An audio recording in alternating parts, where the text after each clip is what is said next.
il faut que je vous présente Helix. Alors, jusqu'à aujourd'hui, c'était assez compliqué pour moi de choisir ce sujet parce que je me suis dit, qu'est-ce que ça va être chiant de parler de robots parce que les gens imaginent un robot comme ça. Ils imaginent que le robot il bouge et que si jamais il est dans un espace qu'il connaît pas et qu'il fait ça, il cogne et il fait rien de plus. En gros, un robot, à part dans une usine, c'est complètement con. C'est exactement la vie que j'avais. Il y a des robots géniaux, il y a des usines de production qui fonctionnent pratiquement à 100% qu'avec des robots. La plupart des voitures sont construites avec des robots, mais un robot aujourd'hui est utilisé pour aller d'un point A à un point B dans un environnement qu'il connaît avec une mission qu'il connaît, une mission qui est définie. Pourquoi est-ce que l'homme rêve d'avoir des robots chez soi et pourquoi est-ce que ce rêve est impossible aujourd'hui ? Parce que chez nous, il y a tout le temps des choses qui bougent, les conditions ne sont jamais les mêmes. Quand ton enfant laisse un jouet par terre, le sol n'est plus le même que la veille. Quand ton chien vomit par terre, le sol n'est plus le même que la veille. Quand le paquet de croquettes n'est plus à cet endroit-là, il faut aller vérifier où est le paquet de croquettes ou alors le commander sur Internet. Et toutes ces questions-là peuvent être drastiquement réglées par une chose, l'intelligence artificielle. Et à la fin, imaginez que cette technologie soit intégrée dans un robot humanoïde. Il s'appelle Helix. C'est très lent. C'est très chiant. Mais en attendant, il n'a jamais vu ce qu'il y a sur la table à ce moment-là, et il est capable de savoir si ça va au frigo ou si ça se range dans un placard sans que ça ait besoin d'être au frais. Et ça, c'est couplé avec 2 intelligences artificielles. On va découper le modèle et tout après parce que je trouve ça méga intéressant de comprendre en profondeur un petit peu plus comment ça marche. Je suis pas développeur, je ne suis pas un spécialisé en IA, je suis juste un consommateur qui a envie de comprendre comment est-ce que demain, le robot qui sera chez moi pourra aussi bien fonctionner que ce que j'en ai envie. C'est ça qui m'intéresse. Et à la fin, vous commencez à me connaître, ce qui me fascine le plus, c'est le fait de me dire qu'il y a des gens qui ont dédié leur vie pour développer ce genre d'innovation et que là, ça nous paraît con, mais c'est incroyable ce qui est en train de se passer. Et c'est la première fois aussi que 2 robots interagissent ensemble. Vous l'avez peut-être manqué juste à l'instant, les 2 robots là se sont passés un paquet puisqu'il y a un paquet que le robot ici ne considérait pas comme nécessaire de mettre au frigo. Il le donne à l'autre robot qui comprend que ce paquet lui a été donné parce qu'il n'a pas besoin d'être au frigo pour le mettre directement dans le placard. Je sais que ça paraît con comme ça, mais moi je suis fasciné par ça. Moi je suis désolé, quand j'ai entendu parler de Helix, c'est exceptionnel. Alors, Helix, petit retour en arrière pour comprendre un petit peu mieux qui est Helix. Déjà, le fondateur s'appelle Brett Adcock. Avant qu'on parle de techno, j'aime bien qu'on comprenne les hommes qui sont derrière ces technologies complètement folles. Je vous ai fait aussi un petit résumé que je vais avoir juste là pour qu'on parle un petit peu plus de Brett. Donc Brett Adcock, fondateur et PDG de Figure AI, avait initialement établi un partenariat avec OpenAI pour intégrer leur modèle d'intelligence artificielle dans les robots humanoïdes de Figure, sa société.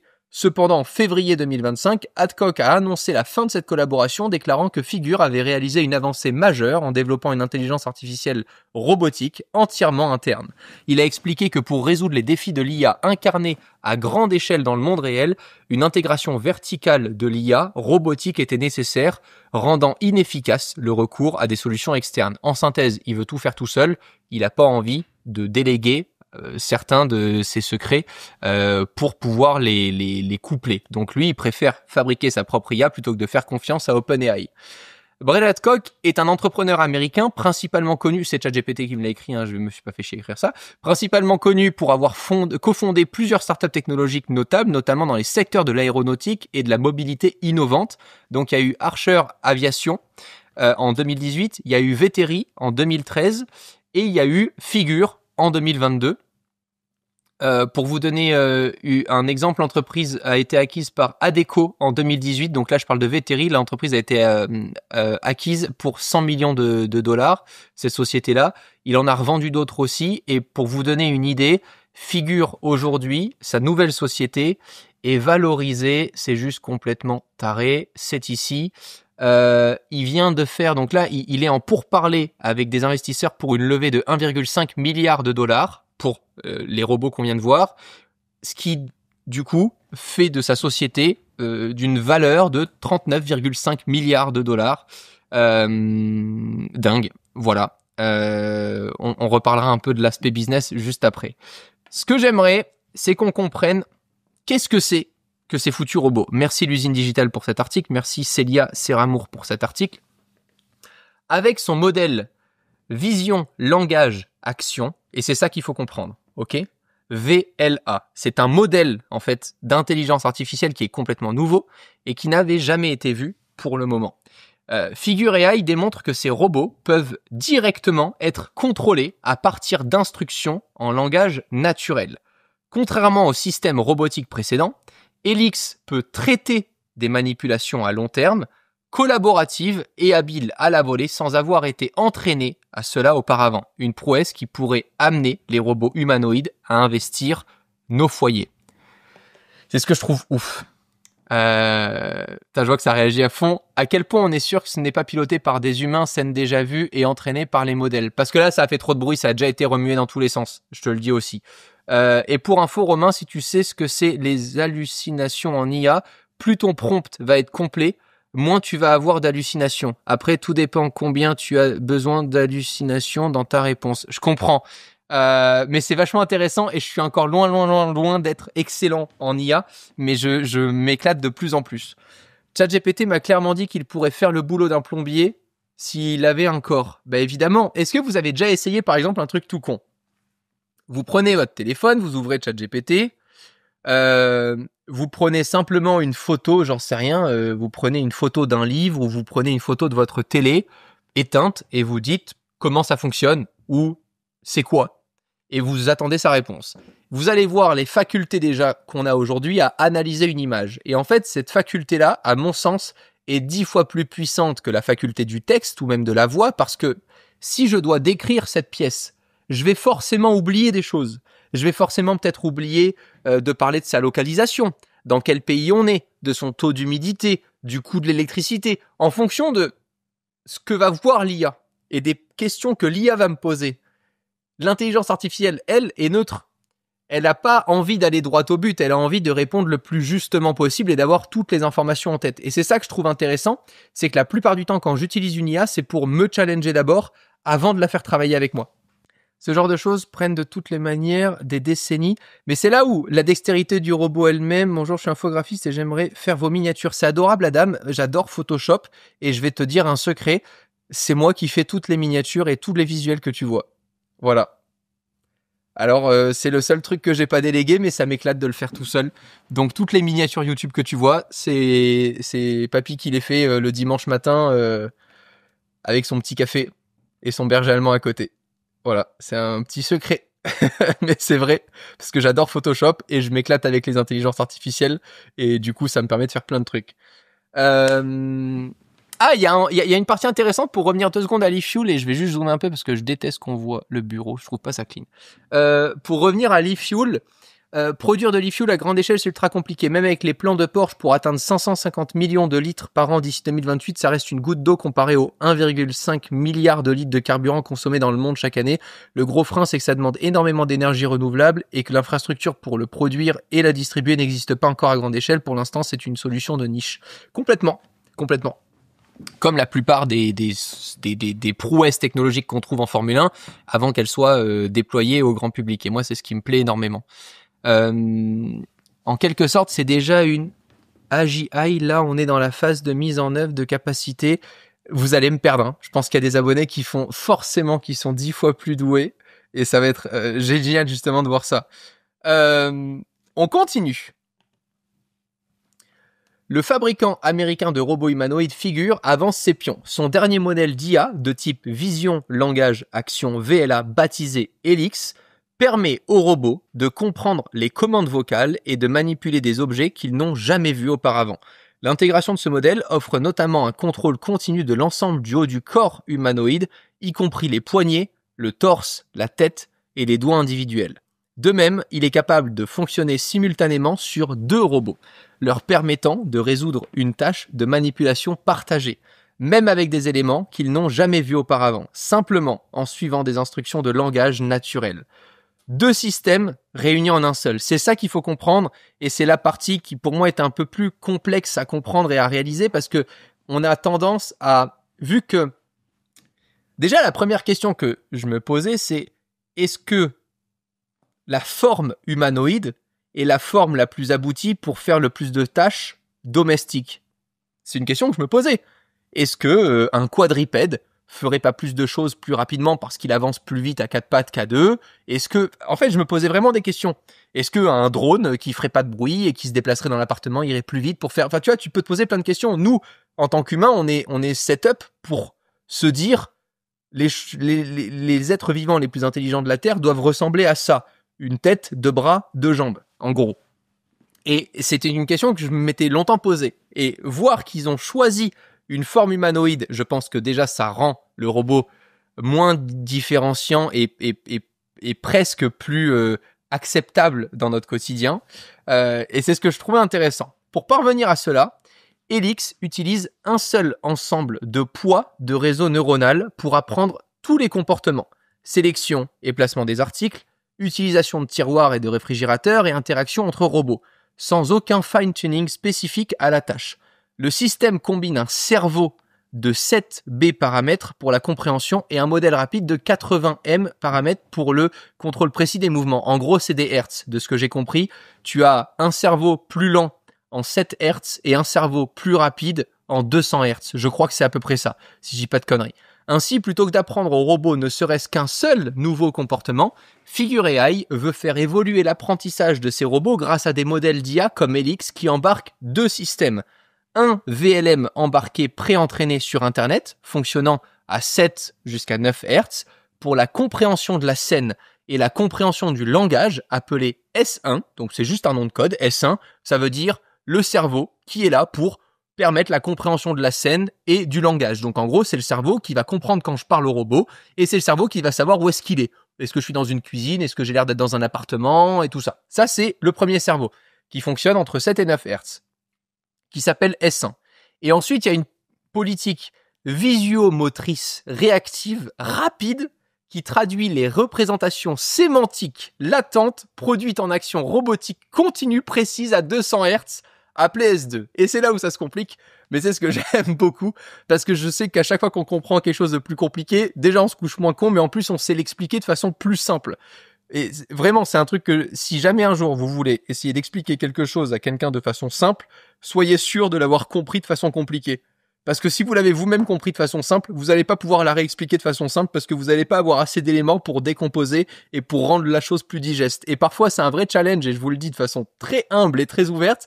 Il y a des trucs qui m'intéressent et je me dis, oh putain, si je découvre ça en même temps que d'être en live, je vais passer pour un con parce que je saurais pas à moitié expliquer. Donc, c'est un truc bête, mais ce sujet, ça fait déjà 1 semaine que je me tape les vidéos, que je me tape les articles parce que je veux à minima savoir ce dont on va parler pour essayer de l'expliquer de la façon la plus didactique pour que même ma daronne, quand elle regarde le live, elle se dise « Ah putain, en vrai, c'est intéressant parce que plutôt que d'avoir un cerveau, ils en ont foutu 2 et puis il y en a un qui gère un truc et un l'autre truc. » Il s'agit du nombre de paramètres pris en compte, 7 milliards et 80 millions. Pardon, ça n'avait pas de rapport. Eh bien voilà, merci beaucoup, je me coucherai encore moins con. Donc les 7B, ça voulait dire billionnaire, donc milliards, billion, et 80M, ça veut dire 80 millions. Donc il s'agit des paramètres pris en compte, qui après sont de facto associés au nombre de Hertz, puisque plus tu as de Hertz, plus tu peux gérer enfin c'est très très mal dit, mais plus tu as une puissance de calcul, en gros. Attends, je lis le chat, vous êtes trop intéressant. Ça dépend de l'utilisation dans un appart. Peut-être qu'un robot humanoïde est plus pratique. Par contre, dans l'industrie, je vois pas l'intérêt d'avoir des jambes. Les roues seront bien plus pratiques en termes de maintenance, de coût d'utilisation et rapidité de prog. Mais pour monter les escaliers, par exemple, tu fais comment ? Donc si je comprends bien, ce ne sont pas 2 systèmes indépendants qui interagissent, mais une IA qui contrôle les 2 robots à la fois. Exactement, Victor. C'est ça. Bonjour maman Lanéry.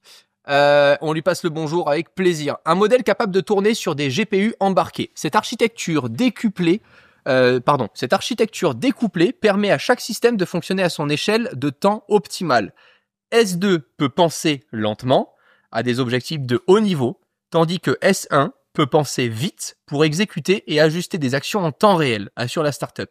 Autre point important, Helix fonctionne entièrement sur des GPU embarqués à faible consommation d'énergie et ne nécessite que 500 heures d'entraînement, ce qui en fait un atout de taille pour son déploiement commercial.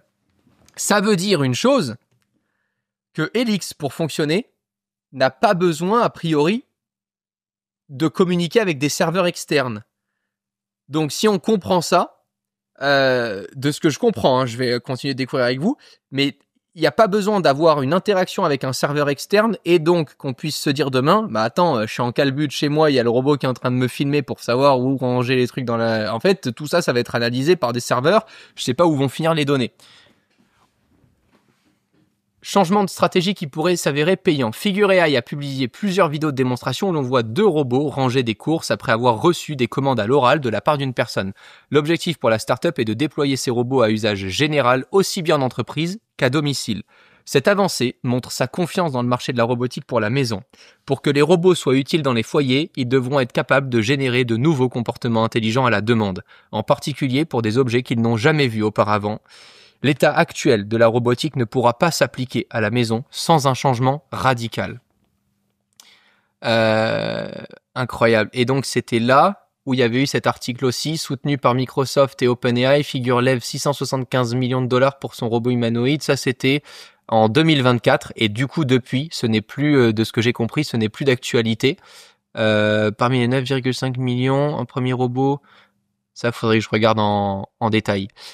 Brett, il est chaud quand même, hein. Parce que si on regarde le reste des vidéos, vous allez voir, hein. Attendez, je vais vous montrer les autres vidéos. Ça, c'est déjà le cas, hein. Pardon. Juste pour qu'on comprenne. Attendez. Ce que vous voyez là, c'est en ce moment, chez BMW. C'est juste pour qu'on soit sûr. Non, mais c'est juste pour qu'on se dise pas, non, mais il y a Spider-Man en dessous du masque. Oh, c'est flippant. C'est incroyable. Oh là là là là là là, quel monde de fou. C'est fabuleux. Je suis le seul? Ou non mais, je sais pas, je trouve ça fabuleux. Parce que t'imagines non mais, juste attends. Juste. Est-ce que t'imagines les économies que tu peux faire quand tu arrives à produire des robots comme ça à grande échelle et que tu n'as plus besoin d'avoir des rails partout dans ton usine avec des robots qui se déplacent, qui roulent, d'autres qui arrivent par des machines par le haut, des câbles, des vérins, enfin, je sais pas si on imagine le fait que des robots non branchés, la prouesse que c'est que d'avoir ça. Ah ben super, les gens vont être au chômage, fabuleux, oui. Anthony, je vais adorer. On va y revenir, mais je vais adorer. C'est parfait comme commentaire. C'est pas du foutage de gueule, c'est vrai ce que tu dis. Mais c'est vrai depuis la nuit des temps. C'est-à-dire que les gens qui conduisent des calèches, il n'y en a plus aujourd'hui. C'est malheureux, ils ont perdu leur emploi, les gens qui conduisaient les calèches. Tu as raison. Mais c'est juste la faculté à s'adapter. C'est incroyable. La prouesse du truc est incroyable. Je pense que la robotique est très complexe et on aurait plein de différents. Exemple, un robot aspirateur avec des roues, ce serait très bien. Oui, c'est sûr. Comment investir dans cette boîte? J'adore. Très bon pseudo aussi, j'ambiance. Tu nous ambiances en tout cas, ça fait plaisir. Je trouve ça impressionnant. Donc, pour juste mettre comme ça, vous avez, je suis ok avec le fait qu'il y ait des gens qui n'aiment pas mon point de vue et d'autres qui aiment mon point de vue. Je suis ok de diviser. Je ne suis pas là en tant que personne neutre, je suis un être humain et j'ai décidé de garder ma position d'être humain dans mes contenus. Donc, je sais que certaines des positions que j'ai, notamment le fait d'être à chaque fois extasié devant les technologies sans penser à l'impact forcément sur le monde de demain et autres, mais juste parce que j'aime voir des prouesses technologiques apparaître, mon avis est toujours le même. C'est exactement comme l'intelligence artificielle, c'est exactement comme l'arrivée de logiciels automatisés, c'est exactement comme tout ça. Les gens qui perdront leur emploi à jamais seront les gens qui n'auront pas été aidés pour faire de transition vers un autre travail, ou les gens qui ne se seront pas formés ou qui n'auront pas eu envie de croire au fait qu'ils puissent faire autre chose. Je pense sincèrement qu'un être humain a autre chose à foutre pour gagner sa vie que de prendre des objets métalliques tous les jours, se retourner, les porter, se défoncer le dos pour les foutre dans le truc d'à côté. Je pense que la valeur de ce travail-là est nulle à chier. Et je ne critique pas les gens qui le font pour gagner leur vie et pour manger à la fin du mois. Je critique les gens qui emploient ces gens-là et qui donnent de cette valeur-là à l'humain. Je ne suis pas d'accord avec ça. Je pense sincèrement que si depuis la naissance, la valeur d'un être humain comprend beaucoup plus de psychologie, de choses intellectuelles, de réflexion, d'intelligence de contexte, je serais tellement plus heureux de voir des métiers, ce qu'on appelle des métiers, des métiers alimentaires qui au moins engagent les autres êtres humains. En fait, je suis vachement plus pour défendre, je vous le dis sincèrement, les gens qui nous encaissent à Carrefour, parce que je pense sincèrement que l'être humain a besoin de voir d'autres êtres humains dans la journée, et je pense sincèrement que l'expérience utilisateur, quand tu vas à Carrefour faire tes courses et que tu dis bonjour à la personne et que tu prends tes courses, ça peut vraiment permettre à des êtres humains de ne pas se sentir seuls, et je suis pour ça. Par contre, enfermer un être humain au -10 dans une usine pour que toute la journée, il voit uniquement de la LED au plafond, qu'il prenne des trucs et qu'il les foute à droite et qu'il fasse ça toute la journée, ou que comme dans les usines de merde à droite à gauche, tu prennes un paquet, tu dis ça c'est un paquet qui va là, ça c'est un paquet qui va là, ça honnêtement pour moi c'est absolument pas de la valeur ajoutée pour un être humain, et je ne suis pas pour qu'on dise aux gens t'inquiète pas, t'as pas beaucoup de facultés, t'as pas bien travaillé à l'école, alors c'est ce métier que tu dois faire. Non. Je pense sincèrement que ça, c'est de la merde et que ça va changer à jamais. Parce qu'aujourd'hui, grâce à Internet, grâce aux formations qui y a en ligne, grâce à ce qu'on peut apprendre en ligne, je suis sûr et je veux défendre ça. Le fait que dans 10 ans, on n'embauche plus parce que tu as fait telle école, mais on embauche parce que tu sais faire telle et telle chose. En tout cas, j'y crois. C'est peut-être complètement utopiste sur le sujet, mais je suis pour que la technologie permette aux gens de faire des métiers moins cons. C'est tout ce que j'espère. Vraiment, c'est tout ce que j'espère. Voilà, c'est mon avis et ça n'engage que moi, et il y a peut-être plein de gens qui vont me dire ah non, moi je suis super content, mes parents ont bossé en usine. Oui, c'est pas la même génération, je pense qu'on n'avait pas les mêmes technologies à l'époque, on ne se rendait pas compte aussi de l'impact sur le corps humain. Moi je vois aussi beaucoup, je viens d'une famille qui a beaucoup travaillé avec des ouvriers dans du bâtiment, je vois la pénibilité que c'est pour des ouvriers de porter des choses. Putain de merde, mais quand est-ce qu'il y a des exosquelettes qui sont déployés partout? Quand est-ce qu'on arrive à faire des exosquelettes à bas coût? Parce que je trouve ça hallucinant que encore aujourd'hui des humains portent des centaines de kilos chaque jour, se déplacent et ne soient pas aidés par des choses qu'on sait déjà faire, qu'on sait déjà mettre en place. Donc moi je suis pour que la technologie aide l'être humain à être de plus en plus dans des métiers valorisants et permette à l'être humain d'être de moins en moins fatigué ou par des métiers pénibles. Voilà, et c'est sûrement utopiste, et il y a plein de gens qui vont me dire ah mais c'est pas comme ça qu'on fait du fric, parce que si tu veux faire du fric, il faut que tu mettes des gens payés pas cher du tout. Ben moi c'est pas ce que j'espère pour mes enfants pour le coup. Tu vois, c'est pas ce que j'espère. Je suis chocolatier artisanal et travailler le chocolat demande trop de technique humaine. Un robot n'est pas prêt à remplacer un chocolatier artisanal, il y a beaucoup de ressenti dans ce travail. Mais Nico, je ne serai jamais prêt à payer le même prix pour un chocolat artisanal qu'un chocolat fait par un robot. Jamais. Par contre, je pense sincèrement que si demain tu me dis la voiture là qui est faite pour que tu ailles chercher le pain et promener ton chien dans le bois, elle a été faite par un robot, et est-ce que tu préférerais qu'elle soit faite par Jean-Philippe qui toute la journée a fait le même geste avec tes pièces, parce que on n'est pas dans un truc incroyable, on est dans une petite voiture citadine et on en fait 10 000 ou 20 000 par an, bah honnêtement je m'en fous. Par contre, j'ai pas envie d'aller acheter un croissant qui a été fait par une machine, parce que le croissant c'est le même. Je te donne un exemple tout con. J'adore les sushis. J'adore les sushis. Je n'ai pas tous les jours envie de claquer 100 € pour me faire un omakase. Ok, un omakase, c'est le menu des sushis avec un chef japonais ou un maître sushi. Il n'est pas forcément japonais, un maître sushi qui te fait dans les traditions des nigiri, des maki, des california et tout ça. Et ben, je vais pas du tout payer le même prix pour ça versus une chaîne comme Matsuri ou comme Sushi Shop qui, à la fin, me sortiront exactement le même nombre de centimètres de riz sur mes feuilles d'algues. C'est absolument pas, pour moi, c'est pas la même valeur. Donc, je suis pour que tout le monde puisse goûter du chocolat. Et pour ça, il faut qu'il y ait du chocolat abordable. Et il faut qu'il y ait du chocolat aussi artisanal qui demande plus de travail et donc plus de moyens, parce que le temps humain vaut beaucoup plus que le temps robotique. C'est complètement logique. Donc je suis pour les deux, parce qu'une personne qui n'a pas les moyens d'acheter du super bon chocolat artisanal, je trouverais ça dégueulasse qu'elle puisse jamais goûter de chocolat.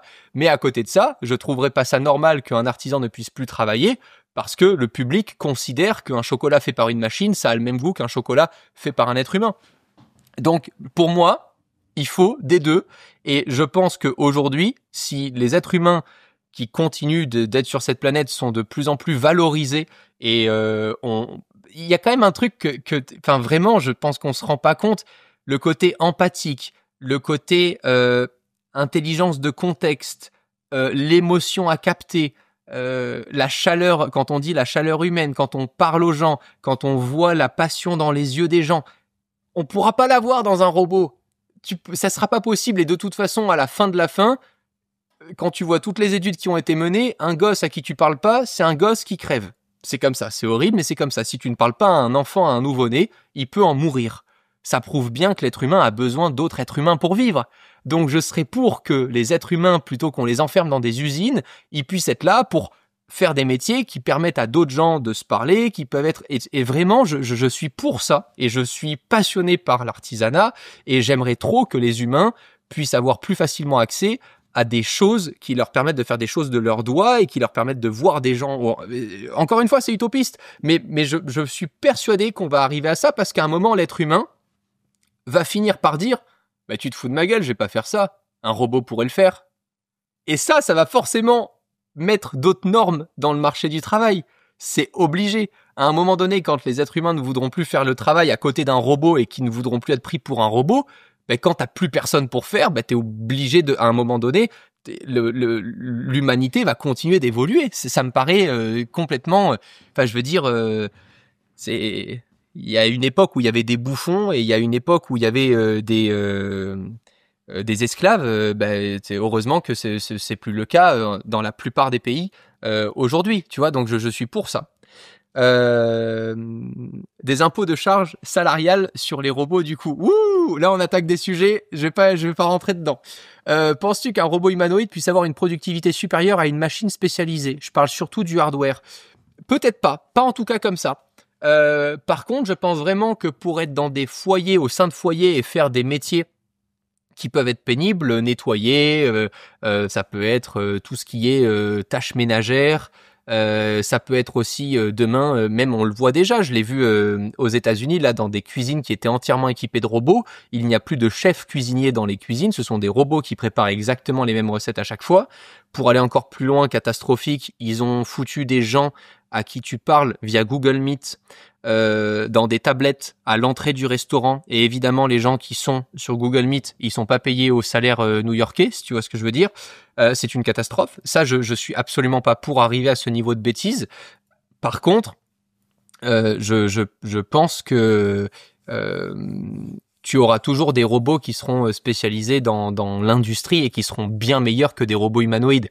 C'est complètement logique que tu ne puisses pas avoir la même puissance dans un robot humanoïde que dans un robot qui soit avec des vérins énormes et branché sur des voltages beaucoup plus importants pour faire des charges de travail, enfin de la soudure par exemple. Je pense pas que ça soit plus rapide avec un robot humanoïde de faire de la soudure sur de la tôle qu'avec un robot mécanique. Je vous donne un exemple incroyable d'un truc fou furieux que j'ai vu. Attendez, c'est à Paris en plus. Ah voilà, ça c'est incroyable. Ça, je veux trop aller tester. Ça, c'est fou furieux. Voilà. Alors, ça, c'est à Paris, mesdames, messieurs. Le robot masseur. Découvrez l'expérience de massage unique sur tout le secteur. Notre robot masseur IU vous accompagne dans un moment d'évasion. Tu te fais masser par un robot. Vraiment, faut que je teste. Mais c'est typiquement le genre de truc que je ne comprends pas. Je dis pas que c'est pas bien, hein. Ça ressemble à ça. Je dis pas que c'est pas bien, je dis juste que encore une fois, il y a un truc que je trouve bien, c'est que les gens qui ne peuvent pas se permettre de payer des prix des massages qui parfois sont très chers pourront quand même se détendre et peut-être débloquer, j'en sais rien, des cervicales et tout ça via des robots, et que ça coûtera beaucoup moins cher. Mais c'est typiquement le genre de truc où je trouve que l'humain fait du coup la sensation de détente, parce que quand tu sens les mains, quand tu sens la personne qui est professionnelle là-dedans, c'est exactement comme un coiffeur, c'est exactement comme, enfin je sais pas, c'est des métiers, je trouve, vachement humains. J'irai pas parler à un psychologue qui soit un robot, même si aujourd'hui ChatGPT le fait super bien, parce que j'ai besoin de voir dans les yeux de l'autre humain qui me comprend, qui me juge pas, que tu vois. Et d'un autre côté, un robot le ferait extrêmement bien. ChatGPT peut bien le faire. Essayez de prendre ChatGPT pour votre psychologue, vous allez voir, vous allez rire un bon moment. Ou pleurer un bon moment, c'est possible aussi, mais ça fait du bien de pleurer. Allez voir un psychologue, je le répète souvent, mais c'est génial, c'est super. Et dès lors qu'on est humain, on a forcément des problèmes, parce qu'on est les êtres les plus complexes qui existent sur cette planète. Donc se dire « Et moi, t'inquiète pas, tout va bien », c'est pas vrai. Il y a forcément des trucs qui vont pas. Et c'est pas grave, parce que même Mercedes, qui a remporté la plupart des grands prix, ils se disent avant chaque course qu'il y a peut-être quelque chose qui peut ne pas aller. Voilà. Et ben pour moi, c'est la même chose. Parenthèse fermée, je fais toujours de la pub aux psychologues, mais parce que je trouve ça génial et qu'il faudrait vraiment que les gens acceptent de trouver un bon psychologue qui leur corresponde et que ça te décuple vraiment la façon dont tu te vois, dont tu vois le monde, dont tu es empathique. Il y a plein de choses qui vont avec. Vous avez évidemment, je vous conseille d'aller voir Figure.ai qui est leur site web.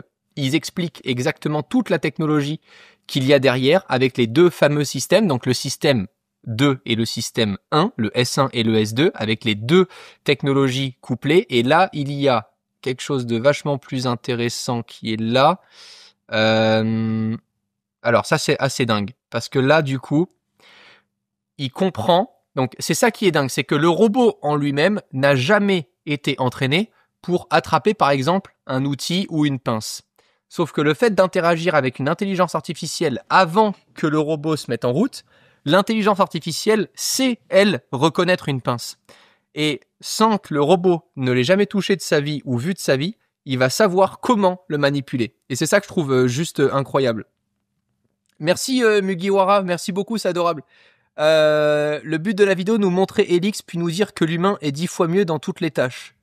Alors, là aussi on arrive à un grand débat. Plus on est sur cette planète, plus il faut produire, et plus il faut produire avec des coûts qui sont de plus en plus bas.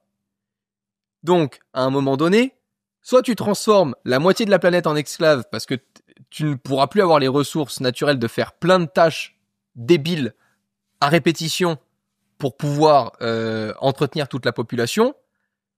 Et encore une fois, c'est là où je sépare le cerveau humain d'une intelligence artificielle et d'un robot. Et j'adore être en live avec vous là-dessus parce qu'il n'y a pas de bonne réponse. On est encore une fois des humains.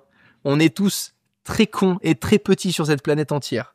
Et vraiment, j'adore ces lives parce que je sais qu'il y a plein de débats et c'est au-delà. Enlevez-vous l'aspect éthique, l'aspect... imaginez juste, c'est quoi, à la fin, la vie d'un humain sur cette terre. Et je trouve sincèrement que si on peut, c'est compliqué d'enlever plein de choses et de se dire du jour au lendemain on est tous des singes primates et puis on va juste manger des fruits et on sera très heureux. Je pense que ça c'est pas envisageable parce qu'on n'est pas conçu comme ça, sinon on serait resté des singes. En attendant, je pense qu'il y a des choses qui sincèrement peuvent évoluer là-dessus. Plus tu produis, plus le coût baisse en général. Oui, justement. Après je dis ça, je suis poinçonneur de tickets de métro. Il y a aucun jugement d'Idus là-dessus. Eh ben justement, c'est une bonne question. Poinçonneur de tickets de métro.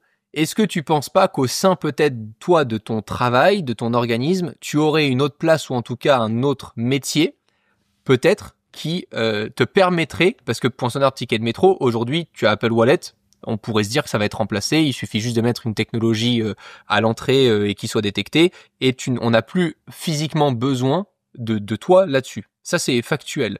Maintenant, quelle est toi, ta valeur ajoutée en tant qu'humain et comment est-ce que tu te verrais dans ce monde, peut-être dans un autre travail. Moi, c'est ça que je trouve intéressant. Et encore une fois, il y a aucun... c'est vraiment moi le premier. Il y a des choses où on ne compte plus sur moi pour le faire. Je vous donne un exemple tout con. À l'époque, il y avait des entreprises qui me disaient « Ah, j'ai un produit, je sais pas faire de la photo, tu pourrais me faire un shooting photo. » Aujourd'hui, ça n'existe plus. Aujourd'hui, tu prends n'importe quel objet, c'est l'IA qui te le fait, elle te fait des photos incroyables avec une lumière incroyable et ça te suffit amplement pour faire une fiche produit. Pour un taf de poinçonneur, la seule valeur ajoutée, ça serait le contact social. Exactement. Et donc, c'est là où je me dis que toi, t'as ta plus-value. C'est pour ça que je sais qu'il y a des métiers qui aujourd'hui paraissent remplaçables pour beaucoup, mais je pense que le fait que les gens qui prennent des transports et puissent parler à d'autres et puissent interagir, ça fait partie, sincèrement, de la vie humaine. Est-ce que c'est dans ce métier-là que tu resteras ou est-ce que c'est dans un autre métier pour avoir un contact humain? Mais je pense en tout cas que si on doit vraiment différencier demain une intelligence artificielle d'un humain, c'est sur le contact humain. Et c'est ça qui, moi, me fascine à chaque fois. Merci Enzo pour t'être réabonné Prime. Au fait, 5 mois de suite, j'ai vu ça sur Twitch. Merci beaucoup, c'est cool. Le social est la seule chose que l'IA ne peut pas remplacer. Et on n'a pas envie. On n'a pas envie. On n'a pas envie qu'elle soit remplacée parce que moi, je suis désolé, j'ai pas la sensation d'avoir eu un contact social quand je parle à une intelligence artificielle, même si c'est vachement bien fait aujourd'hui. Et quand je disais qu'il y a un contact social, je parlais de 2 types de contacts, c'est-à-dire le simple contact social et le contact de type prise de plainte, petit geste, là où quand tu parles à une machine, la plainte est OSEF en gros, et le geste, tu peux aussi lui dire au revoir complètement. Il régurgite le discours rassuriste pour éviter de te faire peur complètement. Les humains arrivent à être toxiques au moins MDR. Bon, dernier exemple, je pense de Helix qui est intéressant. La logistique, on en parlait tout à l'heure. Juste pour qu'on se rende compte, je crois que je l'ai déjà montré un petit peu, on avait vu la précédente vidéo, mais celle-ci elle est quand même assez folle et c'est là où d'un coup, imaginez 2 secondes des humains en train de faire ça, imaginez le malaise que je serais en train de vivre là si je devais vous montrer une vidéo avec des humains qui font ça, et c'est déjà le cas aujourd'hui. Voilà, je veux juste qu'on visualise.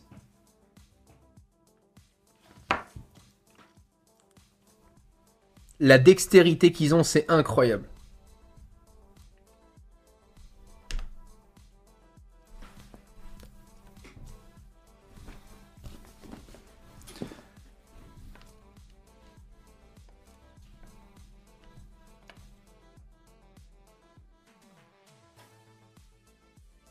Quand je vois ça, sincèrement, je ne vois que des robots pour faire ça. Je ne vois absolument pas la plus-value humaine là-dedans. Si ce n'est d'échanger son temps contre de l'argent, et donc de s'assurer à la fin d'être pauvre, parce que je suis désolé, c'est juste factuel, et c'est par manque d'éducation et d'opportunités et de localisation et de plein de choses d'inégalités sur cette terre que beaucoup vivent encore ça aujourd'hui. Mais à part échanger son temps contre de l'argent pour pouvoir survivre, je ne vois pas pourquoi un être humain ferait ça. Et vu que je ne suis pas pour que les êtres humains juste survivent, mais j'aimerais bien que les êtres humains sur cette terre vivent, je trouve ça fabuleux que des IA puissent permettre ça dans un robot. C'est là où pour la première fois on a vraiment une différence exceptionnelle et majeure là-dessus. Je vous montre un autre robot assez rigolo que j'ai découvert aussi là, qui est assez récent. C'est Unitree qui l'a fabriqué. Regardez ça.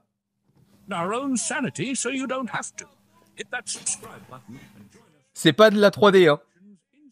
C'est un vrai robot. Hein.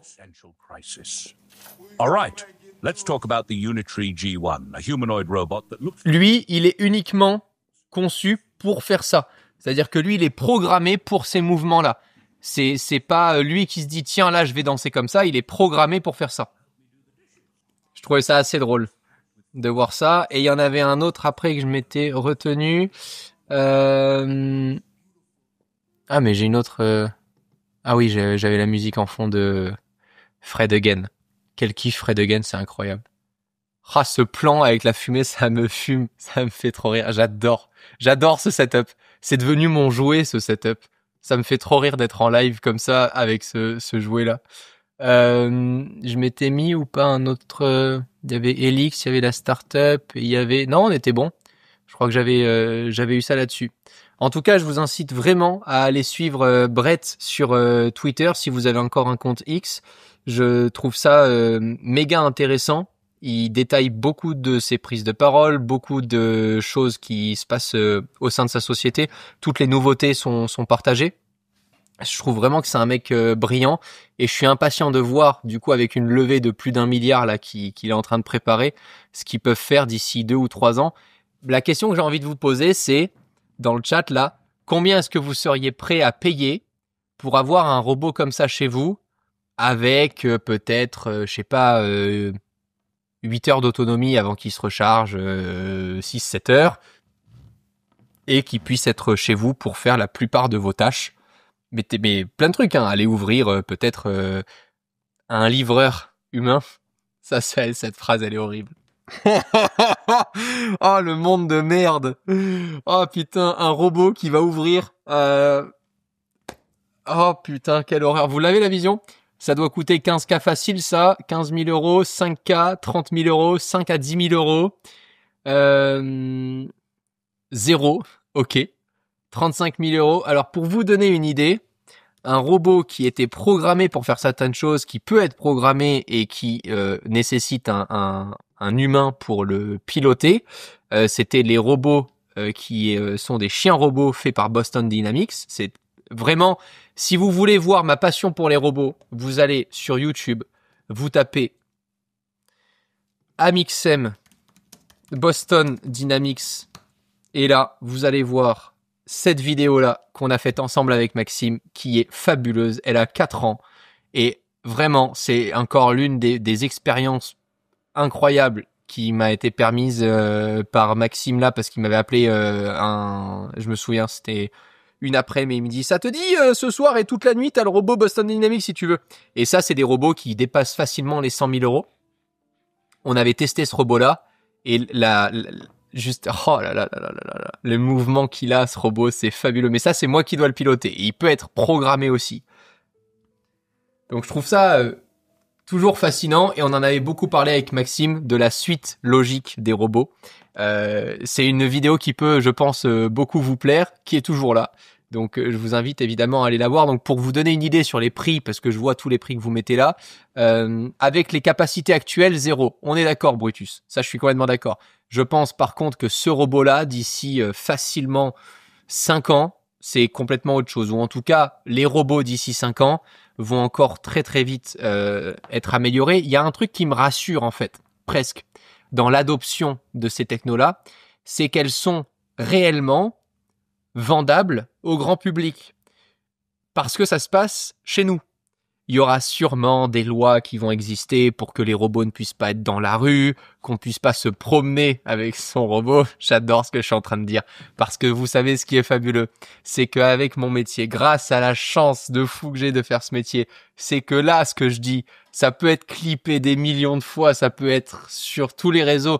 Et dans 15 ans, quand j'aurai peut-être un robot chez moi et que je dirai au robot, va ranger les chaussettes de Kevin. Je n'appellerai jamais mon fils Kevin, mais je respecte tous les Kevin. Eh bien, il le fera.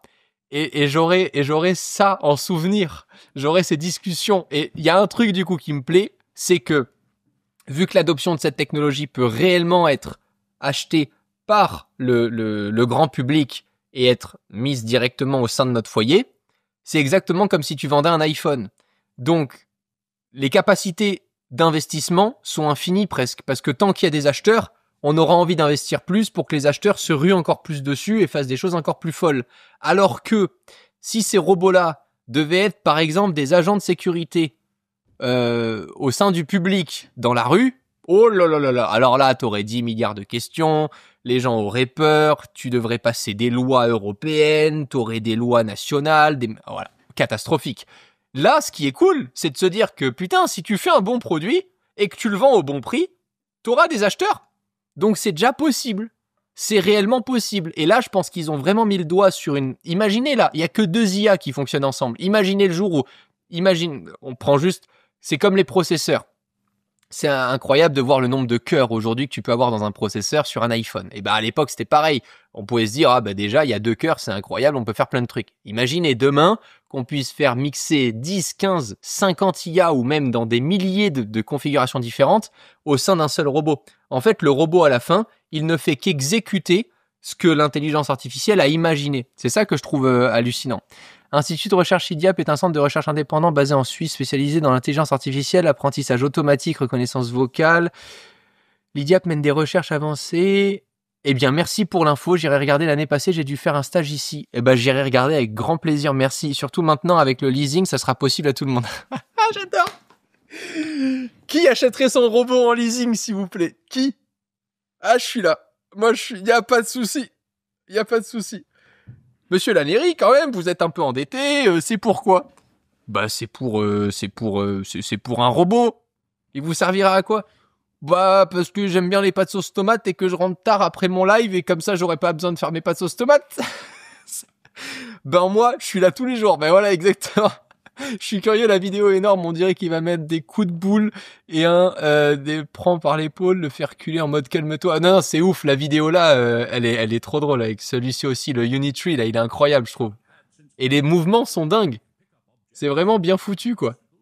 Je pense que là, vraiment, en fait, on se rend pas compte, mais c'est vraiment la prouesse. En fait, ce qu'apporte le raisonnement du LLM, des Large Language Model, dans les intelligences artificielles, ce que ça va apporter au quotidien dans tout ce qu'on connaît aujourd'hui et qu'on n'imagine même pas.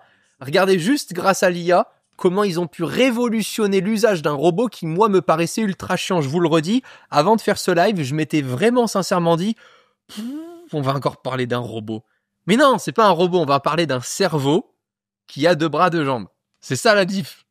C'est ça que je trouve incroyable.